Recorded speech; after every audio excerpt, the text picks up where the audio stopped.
Howdy, folks. Woody Wallace from NeedCoffee.com here. Back again for another Wayhomer review. Here's how it works for the uninitiated. I have just... oh dear. I have just seen a film from the cinema back over there. And I'm going to tell you about it on my way home. Because that just saves a lot of time and it's more efficient. Slides. There we go. So we're here today to talk about Cloud Atlas. And oh God. Ugh. My brain hurts. Oh my God. All right. YouTube can't hold the synopsis of this film. Jesus Christ. How do I... Okay, first of all, let me just say this before I even attempt to do a synopsis, which I could probably drive to Michigan and still not get the synopsis done. But there was a film once called Thin Red Line by Terry Malick that I literally felt like I was in the theater for 3 days. And my ass fell asleep, and we had to send... They sent a search party for us, and they had to bring us sandwiches, and we almost died of exposure in a cinema watching that horrible film. Okay, this felt like it was longer, but I was fine with it. So anyway, God, how do I even synopsize film? All right. There are lots of people throughout time and space in a universe with things in it, and stuff happens. There's your synopsis. Oh my God. My head hurts. Alright, so... you think I'm kidding, but when you see the film, you just go, what the hell am I watching? Because, alright, I will say this first, even though I've said a bunch of other things first. If there is a fault to be found with this film, it's that it wants to be about everything. Everything in the damn world. Which is a fault, okay? Because you can't compress everything in the damn world into a film, okay? But if it was any less than that, it wouldn't be this film. If that makes any sense at all. But literally trying to process in my head, what was this? It was just huge. It was just about everything. And life and love and death and resurrection and all the big things that most films attempt to tackle, kind of, sort of, maybe one or two, and then maybe some on the periphery. No, this thing wants to shove it all into, you know, it's got like a front-loader bulldozer thing, and it's just trying to plow through all of them. And that makes it sound like it's inelegant in what it's trying to do, but it's really not. I'm not making any sense. Basically, it is a film about resurrection and humanity and life and how everything endures and keeps on existing in one form or another. And as a result of this, you get an ensemble cast which is constantly popping up in everybody else's stories. So, and some of them are fleeting and like little cameo background things where you won't even know that it's them, unless you're being very, very perceptive. And you probably won't catch them all. And that's, I don't know, it could have so easily been a gimmick, but it really wasn't, because it was important for two reasons. First of all, it was important because you'll have, like, okay, Tom Hanks is a doctor here, and then he's this villager here, and then he's, like, running a hotel here, in these various and sundry different iterations, playing completely different characters in completely different time periods and places. Completely different characters. It's not like, well, that's Tom Hanks is playing his own grandson in the future. No, it's just that it happens to be a completely separate character played by Tom Hanks. And let me just say, you'll see Tom Hanks play some really far-out roles, but I think it works. Anyway, all of that to say that you need the two things. The reason why you do this is two things. First, to basically have the interconnected nature of the work itself, which I think comes across well, and I don't think you're going to get on a single viewing because there's just too much stuff. The damn thing's nearly 3 hours long, okay? And the second thing is, I can see very easily why any actor would say, yes, I would like to have some of that, because you do. You get to show up and play a variety of different roles that, you know, in some cases, some people are sinister a lot because they're just sinister, like Hugo Weaving. I hope he's like the nicest guy in real life, because goddamn he comes off as evil in most films, you know? Even Elrond, you expect Elrond in Lord of the Rings to stab somebody, you know what I'm saying? But anyway, so you have all these the actors showing up in different makeup and different wigs and different whatever else, and you would think, okay, this is a gimmick. You would think the makeup and stuff sometimes doesn't work.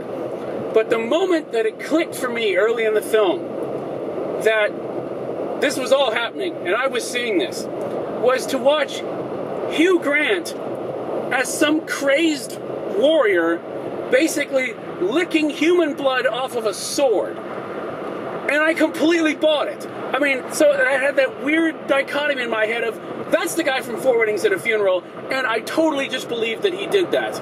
And well done you. So it's Hugh Grant's finest hour in a long damn time, because he's playing roles that are so completely removed from I'm bumbling British guy. So yeah, I mean, so Hugo Weaving is playing sinister a lot, which is fine because he's really good at it. But you have a lot of other people playing stuff that they wouldn't normally play, and actually doing it quite well. So I mean, that's the thing, is you can get actors to step into that because they're like, you want me to do what? Okay. And Jim Broadbent the same way, who is fantastic in everything, but you get to see him basically in 6 movies in one. So yeah, I mean, story-wise, there's a hell of a lot going on. This is basically based on a book. As I understand it, there were 6 stories that were interconnected, but they were told as 6 separate stories, as I understand it. And because when I first saw the 8-minute trailer or whatever the hell it was, I just went, what the hell is this? And had to go look. Yeah. But no, they basically took it and they completely interwove all the stories together to the point where at the beginning, I will say, you feel like, oh my God, how am I ever going to keep up with all this crap? I need Cliff Notes just to watch this film. But it actually works out okay. You get used to it and can actually pull it off. So anyway, all of that to say that I can't even really begin to tell you what the film's about, because there's 6 various stories and we could just delve all night long, and eventually I am going to get home. But Jesus, what I can tell you is that I'm not surprised that it didn't do well at the box office, because this is a film that you have to go in ready to think about. And let's face it, in today's world, we don't want to think, because we have to think way too much as it is. So, you know, we'd much rather go see something that's completely mindless, like Man with the Iron Fists, and just enjoy that and not have to think so much. But damn, you will have to bring your brain to this one. And probably, you know, consume fish oil beforehand, omega-3s or whatever, good for your brain, because you'll need it. No, and it's just so completely vast. I know I'm making very little sense, but I literally just stopped watching it 5 minutes ago. So I'm still processing and still realizing some of the stuff that it was doing. So, Jesus, what can I say about it? I think story-wise, the full broad scope, the tapestry of what they were trying to tell, because it really is like a tapestry, the way things were woven together, makes more sense the more you think about it, because during the course of the film, there's a lot of, well, where the hell is all of this going? But it actually is going someplace, and kind of packages itself up quite nicely, considering the scope of the size of the box that was necessary to pack this in, which is a box roughly the size of reality. So, as far as the, I know, I have told you everything I know about the original book. As far as, from what I can glean from what must have come out of the book and what is not in the book anymore, I mean, what was out of the book, and, you know, you obviously have to leave some stuff out because just, there's too much. I would say they probably did a damn good job of adapting it. And they did a damn good job of directing it. This is the Wachowski family and Tom Twyker. Just really sharp, really great cinematography, really great effects. But I think the two things in this, if anything, out of this chaotic review that I can leave you with is, because I will need to eventually leave you, is the cast is amazing, pretty much across the board, in selling what it is that they're doing. And if that didn't work, none of the rest of it would completely go to shit. But also, the story, the script, basically tackles something the size of what they're doing as good as I think it could possibly be done. And if anything, it is a problem of ambition and scope, rather than those if anything are problems that you at least can say, damn, well done, as opposed to just, well, you tried to make a film that was way too small. No. So those two things, I think, are the main things that you can go and you can find in the film, along with, well, everything, because that's what the film's about. Cup-wise, that's a toughie, because I was all over the map while I was watching this. I think I am torn between either a 4 or a 4.5, and I'm going to have to consider it more before I actually decide on something, and then I'll just put that on the page. But it's somewhere up in there, because it is really something else.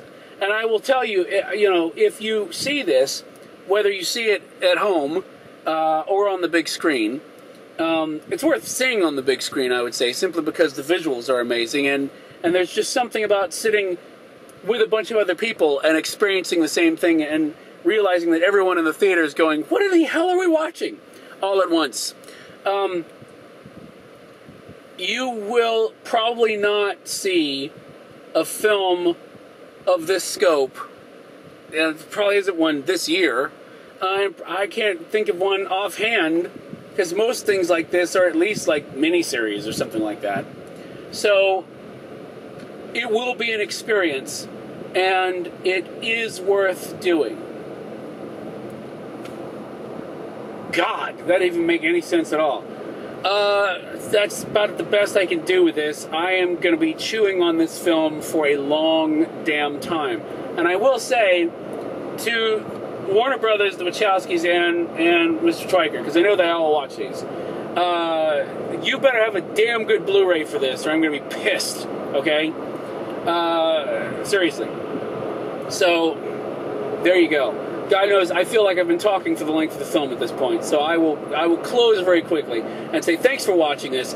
Please see Cloud Atlas, because it's good for you. It will hurt your brain, and you too will want to find a steering wheel and smash your head against it. But yes, until next time, thanks so much for watching, and as always, if you would like to contribute to the therapy that I'm going to need after seeing that film, then you can go to needcoffee.com/support and throw some coins in the till, because I really am going to need some kind of medication or something. Anyway, I gotta go. Bye.